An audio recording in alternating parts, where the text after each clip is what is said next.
বাংলাদেশ এখন সামনে নির্বাচনের জন্য এই অস্ত্র উদ্ধার করেন, এটা লেভেল প্লেইং ফিল্ড তৈরি করেন, নির্বাচনের পরিবেশ তৈরি করেন।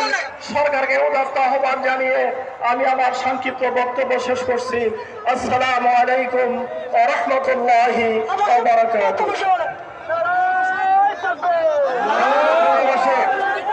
আমাদের শীর্ষ নেতৃবৃন্দ ইতিমধ্যেই আমাদের মঞ্চে আগমন শুরু করছেন, উপস্থিত হচ্ছেন। এ পর্যায়ে বক্তব্য রাখবেন বাংলাদেশ জামাত ইসলামের কেন্দ্রীয় কর্ম পরিষদের অন্যতম সদস্য মাওলানা খলিলুর রহমান মাদানী।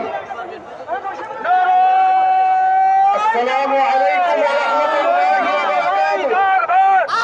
আলহামদুলিল্লাহি রাব্বিল আলামিন والصلاة والسلام على سيد المرسلين وعلى آله وصحبه أجمعين।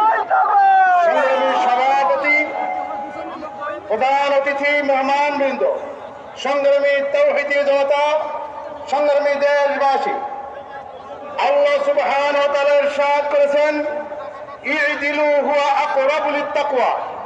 ইনসাফ করো, ন্যায় বিচার করো, ইনসাফ প্রতিষ্ঠা করো, এটি তাকওয়ার আসল গুণ। আমাদের ছাত্র ছাত্রীরা, আমাদের সর্বস্তরের জনতা যে ফ্যাসিস্ট সরকার